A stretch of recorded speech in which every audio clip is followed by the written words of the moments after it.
आज सुबह हमने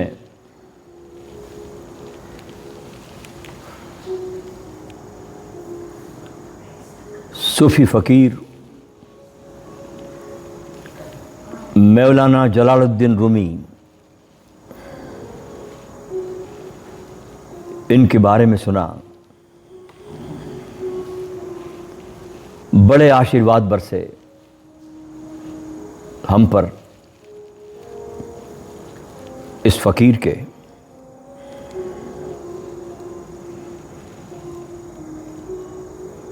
देखिए, एक बात मैं बता दूं, बहुत रहस्यपूर्ण। जगत में मृत्यु से बड़ा कोई झूठ नहीं है।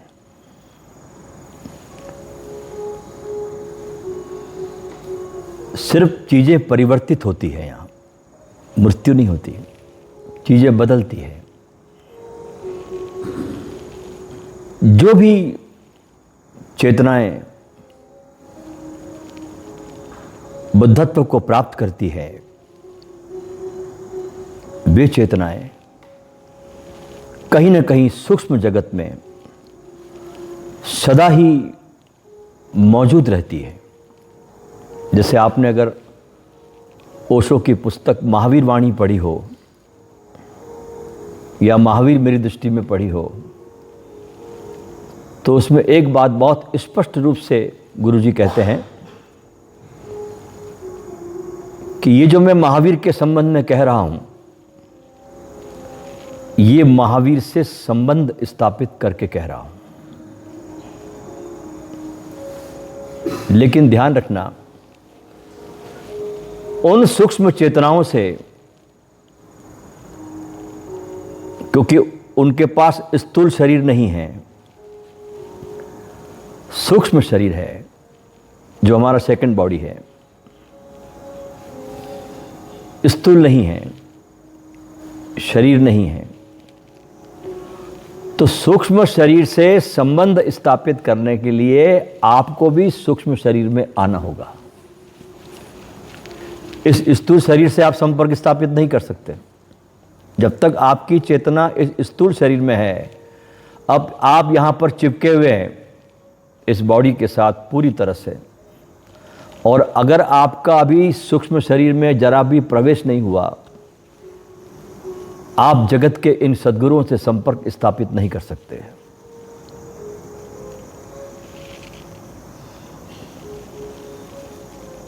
तो जितनी भी चेतनाएं धरती पर है, चाहे वो महावीर हो, कबीर हो, ओशो हो, नागार्जुन हो, बोधिधर्म हो, कोई भी हो, जब कोई इनके बताए हुए रास्ते पर चलकर, क्योंकि ये लोग तो शरीर में नहीं हैं, ये भगवान हो गए देखा जाए तो। जब कोई गुरु अपनी देह छोड़ता है तो वो भगवत्ता में लीन हो जाता, मतलब भगवान हो जाता है। ये भगवान हो गए, लेकिन ये मौजूद है। तो जब कोई किसी गुरु के बताए हुए मार्ग पर चलकर स्वयं सिद्ध हो जाता है, तो उस व्यक्ति के संबंध उस गुरु से हो जाते हैं। ध्यान रखना, शिष्यों के नहीं होते। भगवान जो हो गए, वो जो गुरु हो गया, उस मार्ग पर चलकर उसको निर्देशित करते रहता है। जैसे भगवान ने, ओशो ने कहा कि ये संबंध मैं महावीर से संबंध स्थापित करके कह रहा हूं, क्योंकि उस पथ पर चलकर ओशो संबोधि को प्राप्त हो गए थे। तो जगत में चेतनाएं, जब भी हम उनको बहुत प्यार करते हैं, उनका स्मरण करते हैं, और एक बड़े मजे की बात कि जब तुम एक सद्गुरु से जुड़ जाते हो जो अशरीरी है, जिसके पास शरीर नहीं है, तो तुमको जुड़ने की कला आ गई। तुमने वो आर्ट जान लिया कि कैसे जुड़ा जाता है। तुमने अगर एक ताला खोल लिया तो तुम्हारे पास मास्टर की आ गई, अब तुम ताले खोल सकते हो। तो तुम जगत के किसी भी चैतन्य पुरुष से जो शरीर में नहीं है, उससे तुम्हारा नाता जुड़ जाता है, तुम संबंध स्थापित कर लेते हो। और उनकी आशीर्वाद, उनका प्रेम, उनकी करुणा तुम में से प्रभावित होकर बहने लगती है। उनको भी तो कोई पात्र चाहिए ना। और ये पात्र अब बहुत कठिन हो गए हैं मिलना। इस सदी में तो जो जानकारियों की सदी है, जो इंफॉर्मेशन की सदी है, कि लोग इन सूचनाओं को, इस इंफॉर्मेशन को ही ज्ञान समझने लगे हैं,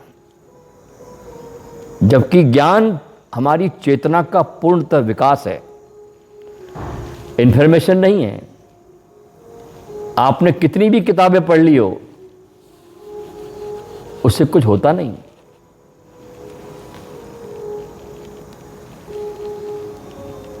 जब आप भीतर जाते हो और अपनी चेतना पर, अपनी कॉन्शियसनेस पर जब आप खुदाई करते हो, तब आपका विकास होता है। बहुत से लोग हम देखते हैं आजकल पढ़े लिखे लोगों में, लोग संतों पर पीएचडी करते हैं। प्यार नहीं करते उनको, पीएचडी करते हैं। क्योंकि प्रेम करने वाला कभी पीएचडी नहीं करेगा, वो पीएचडी करते हैं। और उन मूर्खों की पीएचडी को कौन पढ़ता है? वो जो आने वाले लोग पीएचडी करेंगे वो ही पढ़ते हैं, और कोई नहीं पढ़ता। उनकी पीएचडी को, उनके कागजों को वही पढ़ता है जो उस पे आने वाला आदमी पीएचडी करेगा, और कोई भी नहीं पढ़ता। क्योंकि पूरा उस पीएचडी में खोपड़ा और कुछ भी नहीं है, उसमें से इत्र निकल गया प्रेम का।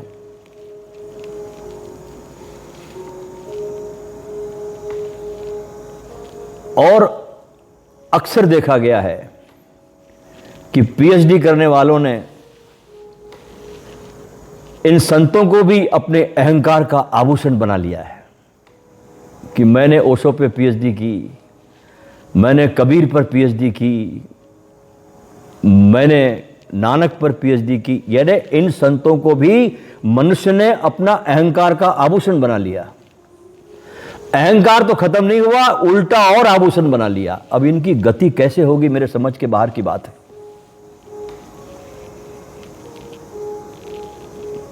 धर्म तो है खो जाने का रास्ता, लेकिन बुद्धिमान, बुद्धि में, खोपड़ी में जीने वाले लोग कभी संतों को समझ नहीं पाते। एक बार ऐसा हुआ कि सूफी संत मौलाना जलालुद्दीन रूमी अपने शिष्यों के बीच में बैठे हुए थे। शिष्यों के पास जब तक गुरु जिंदा रहता है तब तक समूह बहुत छोटा होता है उसके पास, क्योंकि जिंदे क्षणों में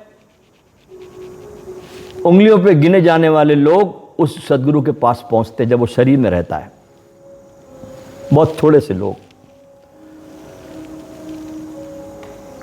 क्योंकि तस्वीरों के सामने झुक जाने में कोई कठिनाई नहीं है, मूर्तियों के सामने कोई कठिनाई नहीं है। असली अहंकार को चोट लगती है जिंदे व्यक्ति के सामने झुकने से।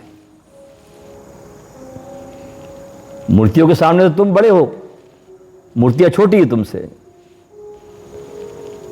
लेकिन जिंदे के सामने बड़ी चोट लगती है अहंकार को। आहा। और तुम अनेक जन्मों में, ऐसा नहीं कि तुम पहली बार ही किसी बुद्ध के पास आ गए हो, लाखों जन्मों की तुम्हारी श्रृंखला चल रही है। तुम लाखों जन्मों में अपने भिक्षा पात्र को अपने पीछे छुपाकर ऐसे ही हर बुद्ध पुरुष के पास तुम खाली लौट आए हो। तुमने भिक्षा पात्र को फैलाने की हिम्मत नहीं की, और जो भिक्षा पात्र को फैलाता है, आज तक कभी ऐसा नहीं हुआ कि उसका भिक्षा पात्र भरा नहीं गया हो।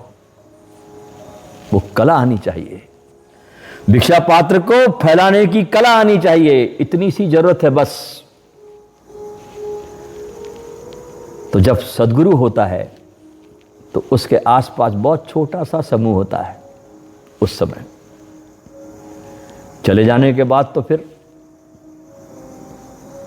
बहुत लोग आते हैं, मजारों पे अपना माथा पीटते जहां कुछ भी नहीं है सिवाय सीमेंट कंक्रीट के। वहां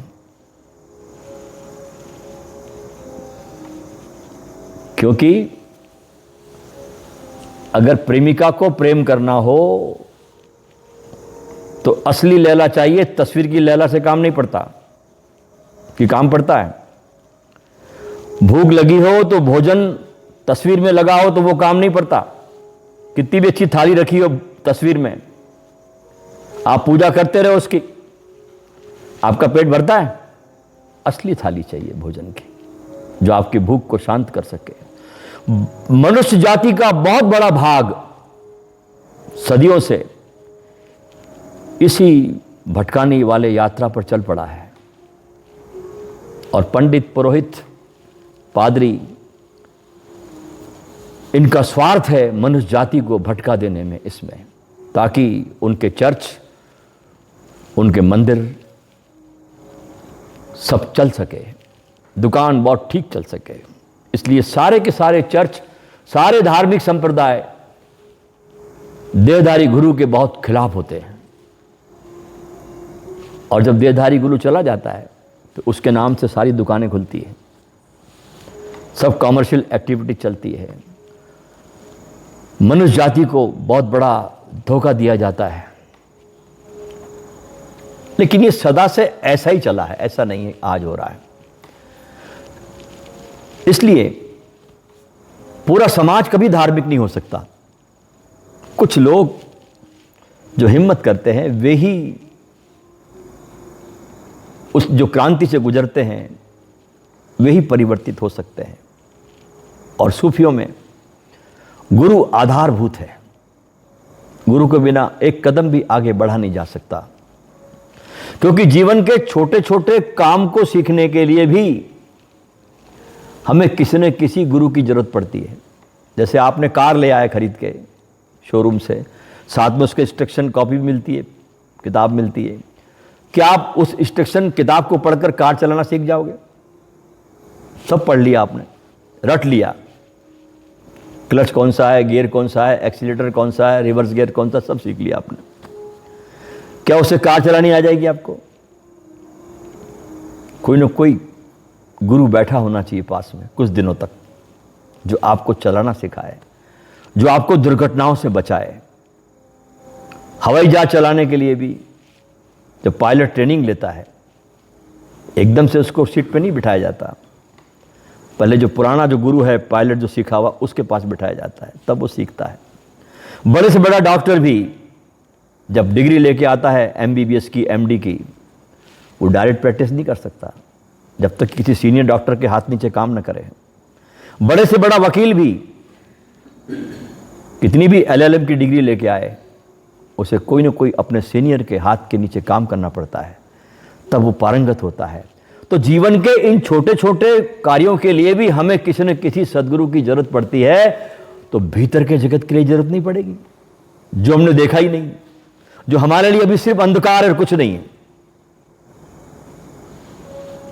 वहां भी किसी कामिल मुर्शिद की जरूरत पड़ती है। इसलिए सूफियों का पूरा धर्म गुरु केंद्रित है। तो रूमी बैठे थे एक दिन अपने शिष्यों से घिरे हुए, एक महफिल गुरु के पास सजती है और शिष्य अपने गुरु के नजदीक आता जाता है, सारे भय को छोड़कर सरकता जाता है। एक प्रेम की महफिल गुरु के पास सजती है। सब लोग उस समय बैठे हुए शिष्य मंडली पूरी कीर्तन और ध्यान की मस्ती में मस्त थे। किसी कॉलेज के प्रोफेसर अपने मित्रों के साथ घूमते घूमते वहां आ पहुंचे। अब खोपड़ी वाला आदमी सूफियों की महफिल में पहुंच गया। खोपड़ी में घिरा व्यक्ति, प्रोफेसर मतलब खोपड़ी। और खोपड़ी का स्वभाव क्या है? जिसने सब खो दिया और पड़ी रह गई, उसे खोपड़ी कहते हैं। जिसने सब खो दिया और पड़ी रह गई, उसे खोपड़ी कहते हैं। तो घूमते घूमते अपने मित्रों के साथ कोई प्रोफेसर आ पहुंचे। उन्होंने सुना था, अनुभव नहीं किया था, कि यहां पर ध्यान साधना कराने वाले और आत्मविद्या का प्रसाद बांटने वाले एक अलमस्त फकीर और उनके शिष्य यहां रहते हैं। सूफियों की जो महफिल होती है, जहां गुरु और शिष्य रहते हैं, उनको सूफियों में खानकाह कहा जाता है। और जब गुरु चला जाता है देह छोड़ करके,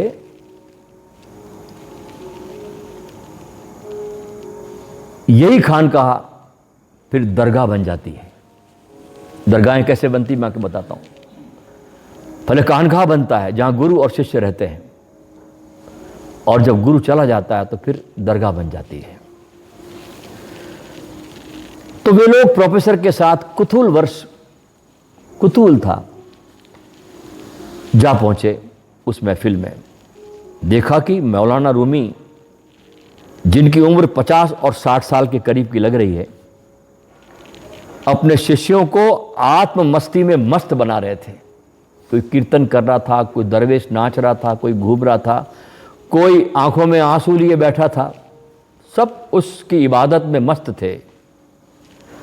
कोई नाच रहा है, कोई हंस रहा है, कोई कांप रहा है, कोई घूम रहा है, कोई चुप होकर बैठा है। यह सब देखकर उन्होंने अपनी बुद्धि से अपनी संत को और उनके व्यवहार को तोलना शुरू किया। खोपड़ी ने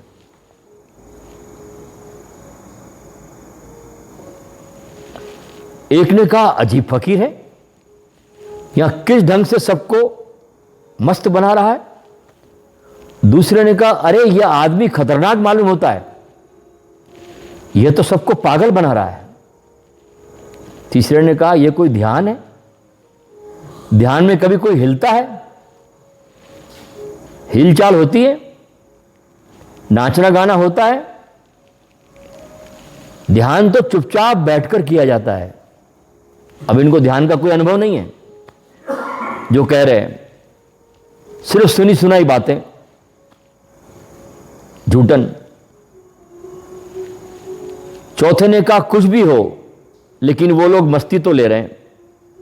ध्यान कैसा होता है यह तो हमें पता नहीं, पर ये लोग कुछ अजीब मस्ती में मस्त है और इनका रोम रोम खुशी की खबर दे रहा है। तब किसी ने कहा, जिस विषय का हमें पता ना हो उस विषय में बोलना बेवकूफ़ी है। एक कोई समझदार रहा होगा प्रोफेसर के साथ, उस विषय में बोलना बेवकूफ़ी है। उस वक्त वे पढ़े लिखे मूर्ख लोग अपना अपना अभिप्राय, कमेंट्स देकर चलते बने। फिर कुछ महीनों के बाद स्कूल कॉलेज की छुट्टियां आई और उनको हुआ कि चलो वहीं चलकर फिर दोबारा देखते हैं। उस महफिल में लोग फिर से रूमी की खानकाह पे आए, पर शिष्य होकर नहीं, साधक होकर नहीं आए, मात्र केवल दर्शक होकर आए। जो लोग दर्शक होकर महापुरुषों के द्वार पर जाते हैं, उनकी जैसी मान्यताएं होती है वैसा वैसा अर्थ वे निकालते हैं। और ऐसे मूढ़ लोग संत दर्शन का, उनके सत्संग का, ज्ञान का कुछ भी फायदा नहीं ले पाते।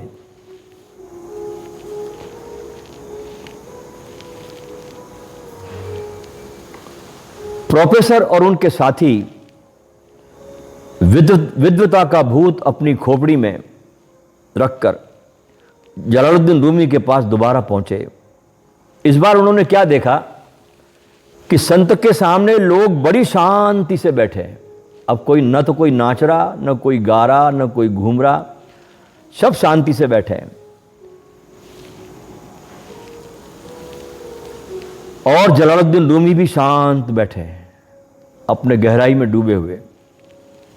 सारे उनके शिष्य भी मौन और शांत बैठे हैं। तब उस पढ़े लिखे टुकड़ी के मूर्खों ने अपना अभिप्राय देना शुरू किया, मन ही मन में बोलना शुरू किया, हाँ अब ये लोग ध्यान में हैं, अब ये लोग ध्यान में हैं, और अब जलालुद्दीन रूमी और उनके शिष्यों को कुछ अकल आई है। ये पढ़े लिखे मूर्ख बोलने लगे देख करके, जब शांत बैठे वहां ध्यानी लोग, कहा कि हाँ अब इनको अकल आई है और इनके गुरु को भी अकल आई है। पहले तो ये बिगड़े हुए थे, लगता है अब सुधर गए हैं। दुनिया में जो लोग खुद बिगड़े हुए हैं उनको ही साधक और भक्त बिगड़ा हुआ दिखाई पड़ता है। ऐसे लोग रॉक एंड रोल में नाचेंगे, फिल्म के दृश्य देखकर तो हंसेंगे रोएंगे, लेकिन भगवान के भाव में आकर न तो ये नाचेंगे और न ये रोएंगे। कितना दुर्भाग्य है इन खोपड़ी वालों का। रॉक एंड रोल पे नाचते हैं, आप जाके देखो क्लबों में, शराब पी पी के जब 31 दिसंबर आता है तब देखो दुनिया का क्या हाल होता है। उस समय शराब पानी की तरह बहती है और लोग विकसित होकर नाचते हैं, और सुबह जैसे किसी ने जूतों की मार की हो उनके चेहरे पर, ऐसे उनके चेहरे दिखाई पड़ते हैं, चेहरा बुझा हुआ, मुरझाया हुआ, जैसे सब लुट गया उनका। इसलिए हमने उस दिन से आपको बचाने के लिए एक बहुत सुंदरतम शिविर का आयोजन किया है कि आप इस गलत दिशा में न जाकर इस परमात्मा के विकास की तरफ चले।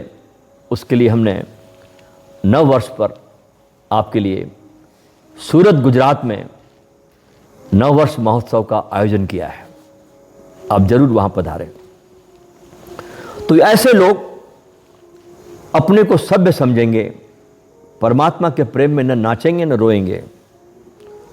भगवान के लिए हंसना, नाचना और रोना पढ़ा लिखा आदमी असभ्य समझता है। बेचारे अंदर की मस्ती लेने की कला भी नहीं जानते। कितने भिखारी है कि कोई प्रकार की कला जानते नहीं, बाहर ही बाहर खोपड़ी में जीते हैं। ऐसे ही प्रोफेसर और उनके साथियों ने अपना मत दिया, अभिप्राय दिया कि हाँ अब ठीक है और सब चुपचाप है, अच्छा है, अब ये लोग सुधर गए हैं। फिर क्या हुआ, उस वक्त भी चले गए थे, पर मौका मिला तो आए बिना नहीं रह पाए। और अब की बार जब आए तीसरी बार, तो क्या देखते हैं कि जलालुद्दीन रूमी अकेले हैं। आकाश की ओर उनकी निगाहें हैं और उनके रोम रोम में चैतन्य की मस्ती बिखर रही है। उनके अस्तित्व में मौन, शांति और आनंद है। प्रोफेसर उनके सामने आकर बैठे, ये सारे लोग पीएचडी करने वाले। उन्होंने मौलाना रूम से पूछा, बाबा जी आपके शिष्य सब कहां चले गए? आपके भक्त और शिष्य जो आपके साथ रहते थे सब चले गए क्या? रूमी बोले, हां, मुझे जो कुछ देना था वो मैंने सब उनको दे दिया। उन्हें जो पाना था वह उन्होंने पा लिया। मुझे जो पाठ पढ़ाना था पढ़ा दिया। हमारे कॉलेज के दिन पूरे हो गए और अब छुट्टियां चल रही हैं। प्रोफेसर ने कहा, अभी तो हमारे कॉलेज की छुट्टियां शुरू नहीं हुई है। रूमी ने कहा कि तुम्हारे अज्ञानियों के स्कूल कॉलेज में तुम 15 साल तक विद्यार्थियों की खोपड़ी में कचरा भरते हो और उन्हें हर साल छुट्टियां देते हो, फिर भी उनकी छुट्टी नहीं होती है।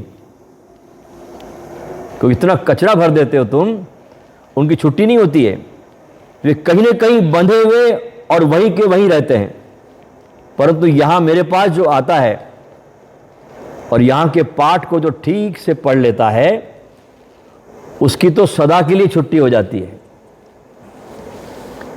और साथ ही उसे जन्म मरण के चक्कर से भी छुट्टी मिल जाती है। हमारा ज्ञान तो ऐसा है, विद्यार्थी तुम्हारे पाठ तो हजारों हजारों जन्म पढ़ता रहे, फिर भी उसकी बेड़ियां, उसकी गुलामियां नहीं जाती तुम्हारे पाठ पढ़ने से। लेकिन हमारा पाठ एक बार कोई सीख ले तो उसे फिर कुछ सीखना नहीं पड़ता। अंगूठा छाप व्यक्ति भी हमारा पाठ पढ़े तो अच्छे अच्छे तुम जैसे पढ़े हुए लोगों को भी पढ़ाने की योग्यता को पा लेता है। अंगूठा छाप व्यक्ति भी। हमारे देश में बहुत से संत हुए जिन्होंने कभी स्कूल नहीं गए, कबीर, दादू, रज्जब खान, ये कभी स्कूलों में नहीं गए। कबीर तो कहते हैं मौसी कागज छुओ नहीं, कागज को भी हाथ नहीं लगाया। लेकिन कबीर का ज्ञान देखिए आप। तो रूमी कहते हैं वो भले ही चाहे निर्धन दिखे, परंतु बहुतों को धनवान बनाने की हमारे विद्यार्थी सामर्थ्य रखते हैं। धर्म का रास्ता हृदय का रास्ता है। इसलिए लाओ से कहता है, एक बहुत सुंदर सूत्र है ताओ उपनिषद में, कि बुद्धिमत्ता को छोड़ो, ज्ञान को हटाओ और लोग 100 गुना लाभान्वित होंगे। बड़ा प्यारा सूत्र लाओ से का। प्रोफेसर एक टक रूमी की तरफ देख रहे थे और उन्हें निहार रहे थे।